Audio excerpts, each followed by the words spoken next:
The girl has been missing for 6 days. She's 9 years old, brown hair, a yellow backpack she never takes off. Her mother called it in on a Monday morning when the school phoned to say she never arrived. The case landed on a detective's desk by noon. That detective couldn't crack it. The case moved up, then up again, then again. Now it's on your desk. You've been a detective for 11 days. You open the file. A photograph stares back at you. Yellow backpack, brown hair, a smile that belongs to someone who doesn't know the world can do this to people yet. You close the file, then open it again.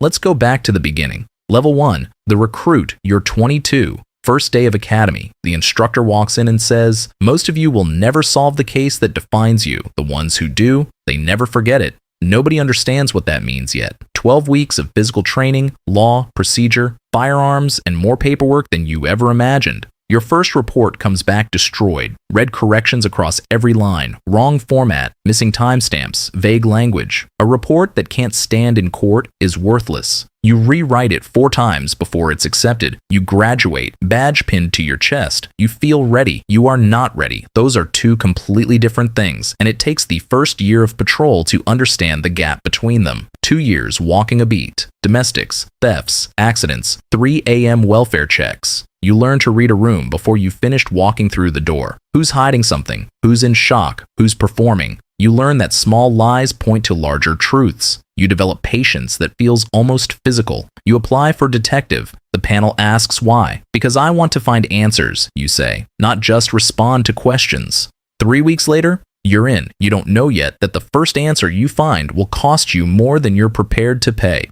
Level 2, the trainee detective. Your supervising detective is Karen. 15 years in, unhurried, sees everything. First scene together, a burglary, broken rear window. Karen walks through in silence for 3 full minutes. Then, what's wrong with this scene? You look, really look. The broken glass is on the outside. Someone broke out, not in. The scene always tells you something, she says. Your job is to ask it the right questions.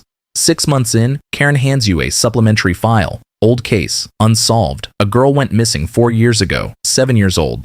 She was found 3 weeks later, alive, disoriented, no memory of where she'd been. Case eventually closed, no suspect ever charged. Karen drops it on your desk without explanation. Read it, she says. Then tell me what the scene is telling you. You read it 3 times that evening. Something in it sits wrong. A detail that doesn't reconcile with the timeline. A witness statement that was taken once and never followed up. You mark the page. You don't know why yet. You will. Level 3, the detective constable. 4 years in, your own caseload, volume crime. 10 cases simultaneously, all of them real, all of them belonging to someone whose life fractured the moment it happened. You're good at this. You know you're good at this. Not from arrogance, but from evidence. Case is close. Victims get answers. A letter arrives one afternoon from a man you never met in person. A victim who'd stopped believing anyone was coming. You fold it and put it in your desk drawer. Then the second missing child case arrives. Different girl, different neighborhood, different year, but the same detail. Found 3 weeks later. Alive. No memory, no suspect. You pull the first file, the one Karen gave you 4 years ago. You lay them side by side on your desk at 11 p.m. when the office is empty. Same detail overlooked in both cases. Same type of witness statement. Same gap in the timeline. A 2-hour window that nobody pressed anyone about. You pick up the phone to call Karen. She answers on the first ring, like she was waiting. I was wondering when you'd see it, she says. How long have you known, you ask. Silence. Long enough, she says. Now you need to find what I couldn't. Level 4, the detective sergeant.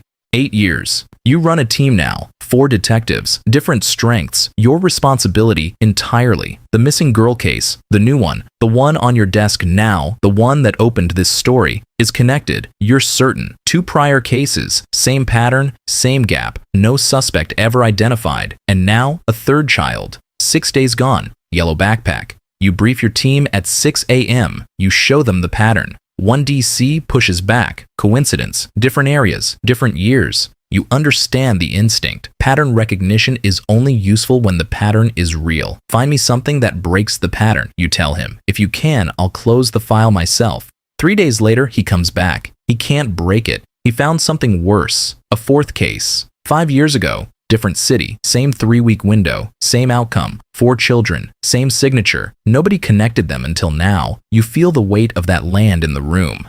Someone has been doing this for years. Moving carefully, staying invisible. And somewhere out there right now, a 9-year-old girl with a yellow backpack is counting on you to find what everyone else missed. You open the oldest file again, the witness statement nobody followed up. You pick up the phone. Level 5, the detective inspector, 13 years. Serious and organized crime. Bigger cases, slower burn, higher stakes. But this case followed you up. The witness from the first file, the one nobody pressed, died 2 years ago. Natural causes, but her daughter is alive. You drive 4 hours to find her. She opens the door and looks at you like she's been expecting this visit for a long time. My mother talked about that case until the day she died, she says. She said she told the detective something and he wrote it down wrong. What did she say? The daughter goes to a drawer, pulls out a piece of paper. Her mother's handwriting, dated 6 years ago. Something she wrote down herself because she didn't trust anyone else to get it right. A name, a partial name, not a full identification, not enough for a warrant, but a direction. The first real direction in 4 cases spanning 11 years. You drive back in silence, 4 hours. You don't turn the radio on. You're thinking about a 9-year-old girl.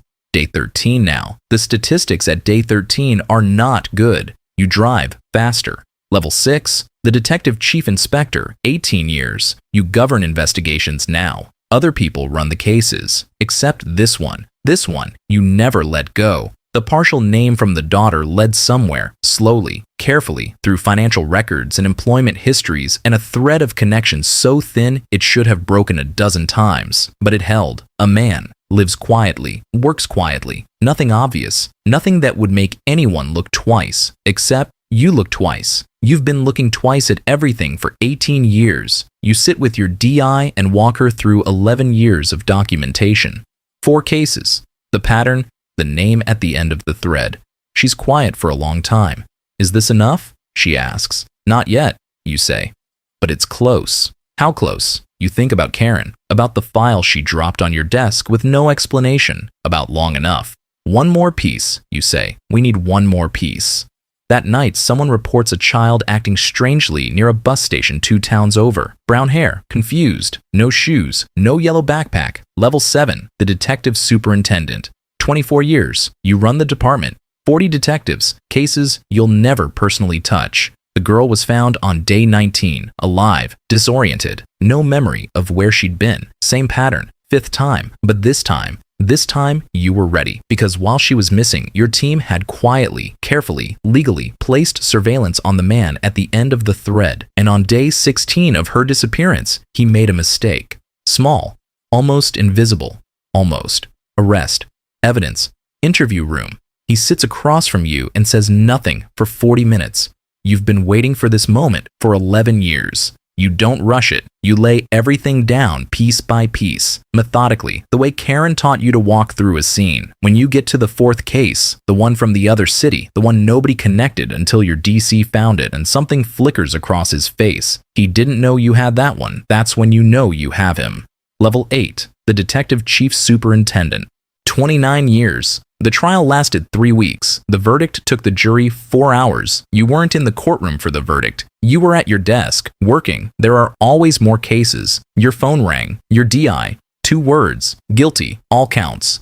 You put the phone down, sat for a moment in the quiet, then you opened your desk drawer, found the letter, the one from the assault victim, years ago, the one who said he'd stopped believing anyone was coming. Behind it, another letter, one you wrote to yourself 11 years ago, the night Karen dropped that first file on your desk. Find what I couldn't. You fold both letters, put them back. You think about a 9-year-old girl who is now 20 years old, who has no memory of 19 days that you will never stop thinking about, who is living her life right now, completely unaware that 11 years ago, someone sat in an empty office at 11 p.m. and noticed a detail in 2 files that nobody else connected. She'll never know your name. That's fine. That's exactly fine. Somewhere right now, a newly badged detective just caught their first case. Something that looks simple, a detail that sits wrong and won't let go. They don't know yet that the detail is the beginning of everything. Pull the thread. The cycle continues.